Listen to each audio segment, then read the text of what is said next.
week 4. I am going to a fitting for opening. My first one. Maybe my only one. We open on Sunday. It's Wednesday. Very excited. It's a big week. Don't sweat it. Hi, it's our second show on Wednesday.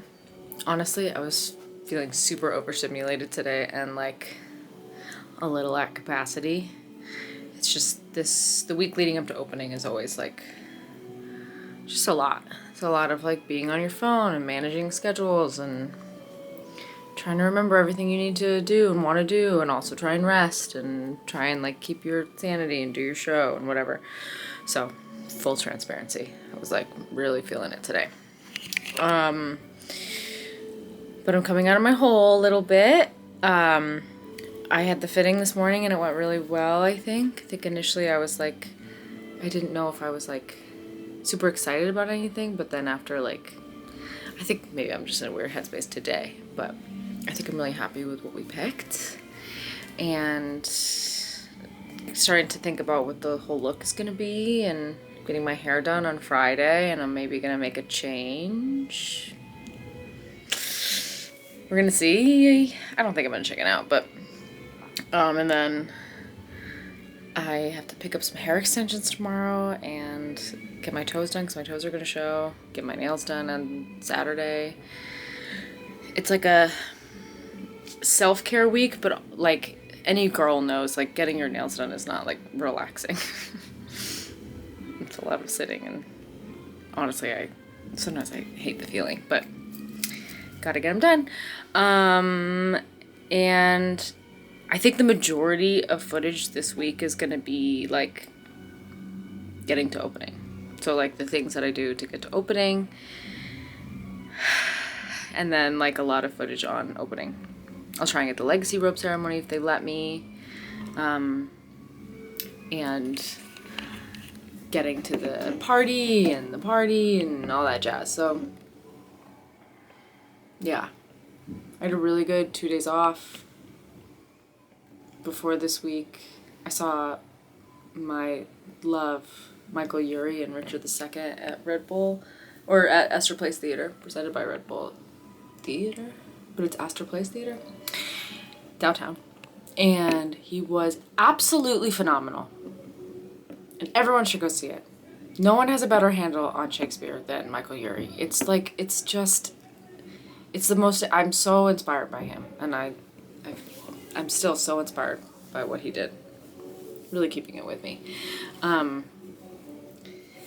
yeah, so I'm gonna do a little mini workout in my room during Act 1 and then do the show. And I think I've decided that I don't love him tonight. Because I think I need to get some of this frustration of myself out. So I don't love him tonight. I also learned today, which just made me kind of sad, that my scene was cut out of the Housemaid movie that's coming out. And so this is like the reality of being like a day player in movies and stuff, is you get cut. And so I'm still in it, but not really in a significant way at all. And I'm just kind of bummed. So I'm dealing with that disappointment a little bit. Yeah, I filmed it like a year ago, and I'm just like, damn. And it's so weird because like you never get to see it. It's just gone. So, and it was gonna be like my first movie before Merrily in 15 years. So, there'll be another one. Onwards and upwards to different things. But yeah, the joy of being an actor. You're so high one day, feeling like you are the ish, and then you're cut. It doesn't matter, really. That's all. Thanks for being my therapist. Alright, I'm gonna work out. You have to see Svet every week. She's been a real love bug today. I think because, sadly, I was gone all day yesterday. And so this morning, She was like snuggle up, like truly like she wanted to be inside of my skin. And I can relate. Oh, it's a big yawn from only a baby. Oh, and it's a big stretch from only a baby girl. She does like to see herself on camera.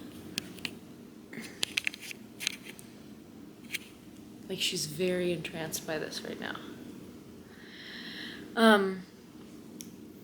This is like my last slow day before opening. So I took advantage and I got a pedicure and I went to the sauna as recommended by the physical therapist for my very sore body.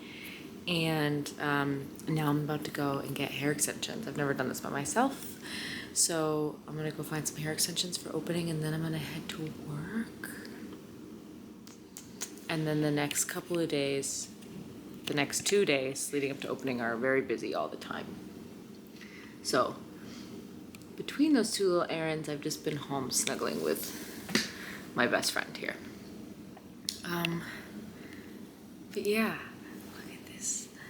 Look at this tower I got her.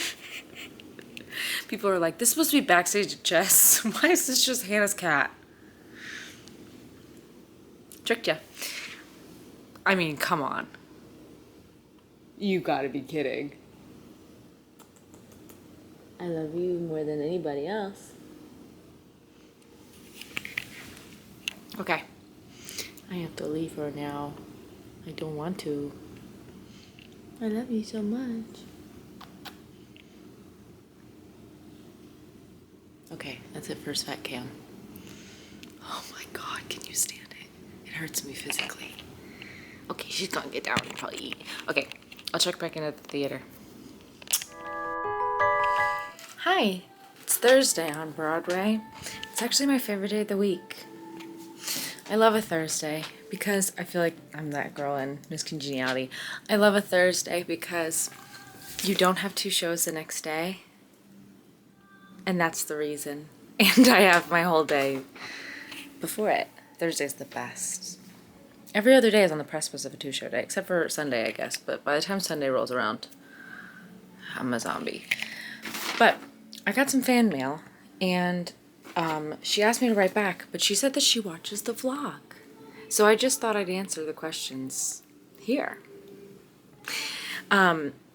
So the first one is, what is the best advice for someone who wants to pursue a career on Broadway? These questions are from Roxy, by the way. Roxy hailing from California, so hi Roxy. Best advice for someone who wants to pursue a career on Broadway. I would say my best advice, I want to actually think about it. The first thing that comes to mind is just, you need to be resilient. It has to be like something you don't give up on because it can take a long time. I've been in the city since 2011, and I was 19 when I moved here, and I made my Broadway debut at 32? 33? 33 or 32. It took a long time to get to Broadway. I done tours and other things, but like that was the goal, and it took me a really long time to achieve it, but I just never stopped trying. And also something I still say to myself all the time is, what is for you is for you. I don't believe everything happens for a reason, but I do think that everything can be used as a lesson, and I think that the things that are really for you will not pass you by. I actually really believe that. And if they do, then joke's on everybody else, because they're being depraved of your performance or your impact. But, yeah. That, and then, do I wish I was in the first act, or do I like only appearing in Act 2? I wish I was in the first act. I am someone who really likes work. I love to be depleted by my work, much to my loved one's chagrin. I will give everything to this. So yes, I wish I was in the first act. It's hard it's honestly, as opposed to Suffs, where I was mostly in the first act and then only appeared briefly in the second. This is more difficult because I have to rev up with no beginning.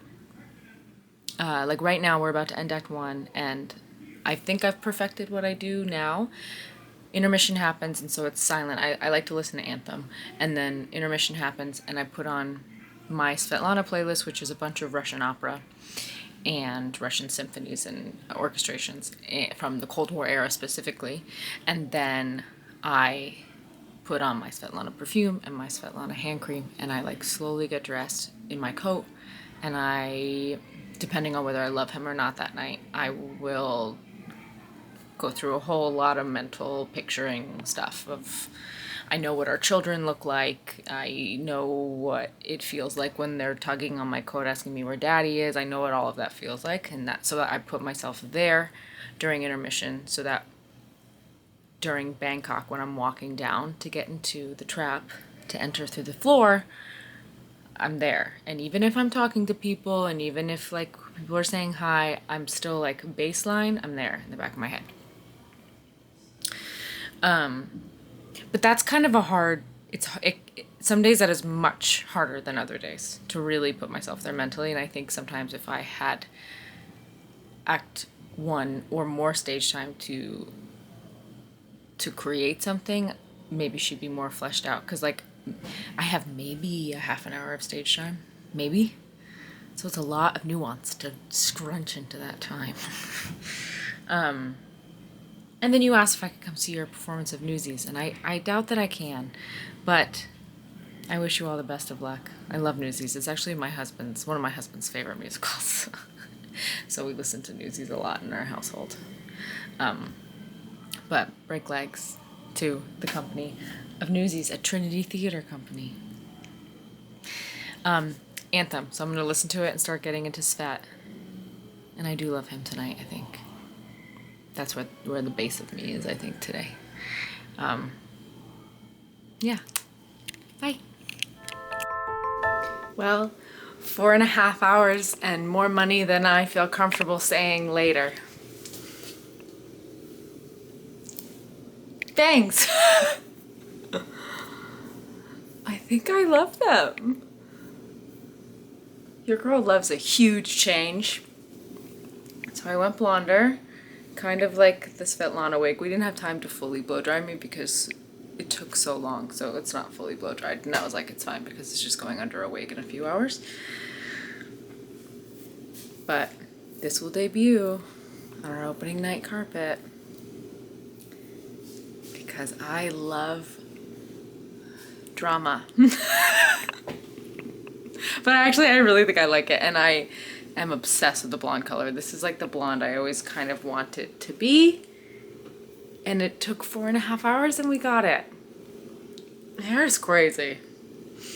But it makes me happy, so. Just got to work for, what's today? Friday on Broadway. And I don't know who these are from because there was no note. But I got these gorgeous pins. Look, it's Inez. Oh my god. It's Inez with a bunch of Inez quotes. Gorgeous detail on this. The heck? And then I got this one too. And you know, I remember there was a fan that gave me one, a gorgeous one I have in my bedroom. And it looks very similar to this. Wow. How do you even create something like this? It's gorgeous.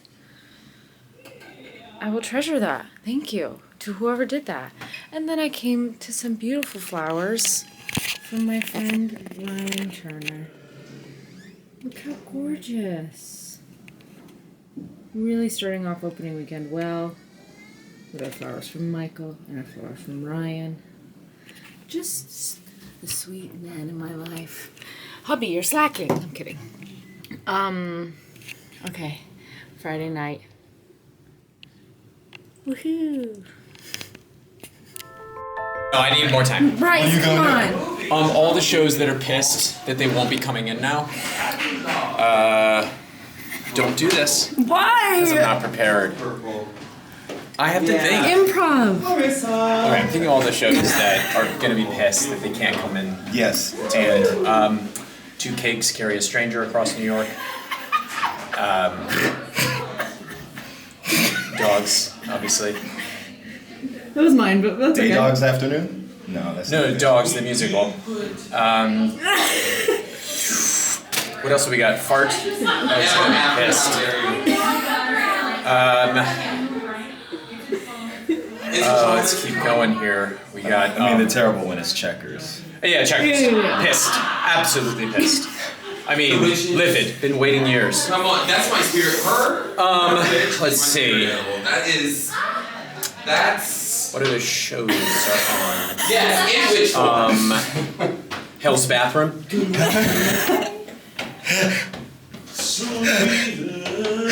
Livid.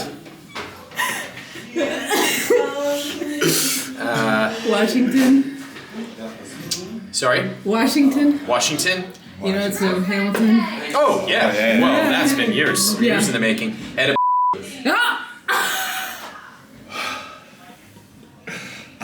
Bullwinkle's comedy show. Yep. Yeah. Okay, Rocky Horror. Oh. It's a stretch. It's okay. Ragtime Out.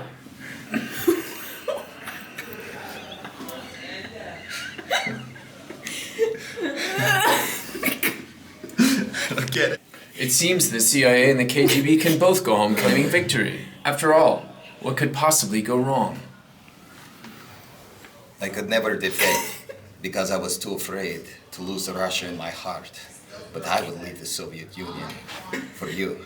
And I would go anywhere with you.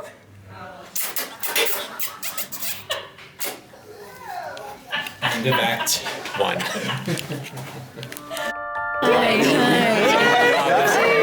Hi, Broadway.com. I was like, is it Tellers and Tiara? Maybe. Yeah, no, it's amazing.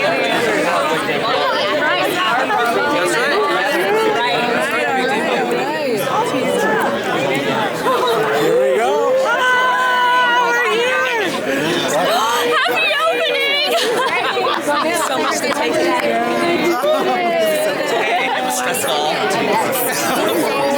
Hello, everybody. I am Jeffrey Bateman from Equity Stats, and on behalf of Equity, it's my pleasure to welcome you to the Legacy Robe ceremony. Now,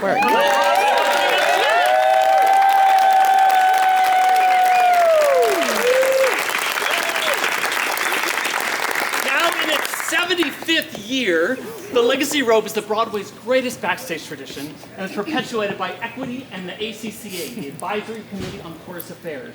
This is a ceremony where we acknowledge and celebrate the incredible talents of the Broadway chorus.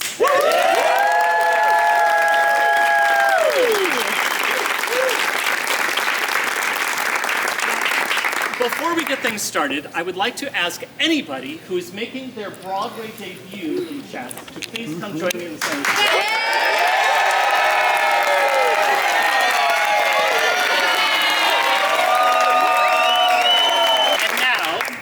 Award the robe to someone in this company of chess. It is my great honor to hand the proceedings off to magnificent chess. Yay!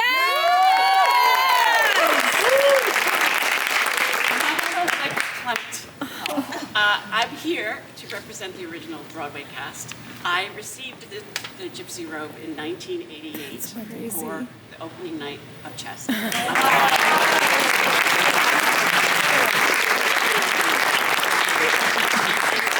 Glorious ride it is. I just want to give you a little bit of info about the tradition of the robe. The tradition of the robe began in 75 years ago in 1950 when Bill Bradley, a chorus dancer and gentleman prefer blondes, asked Florence Baum, another member of the chorus, for her dressing gown.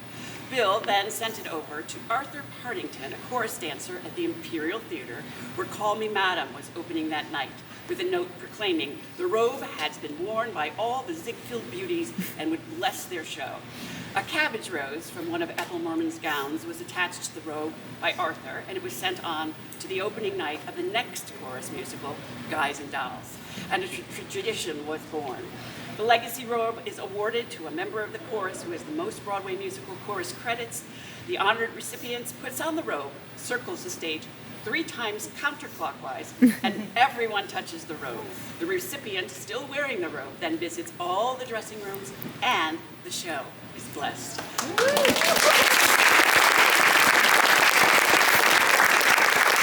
It is my great pleasure to present the Legacy Robe for Chess to Katie Webber.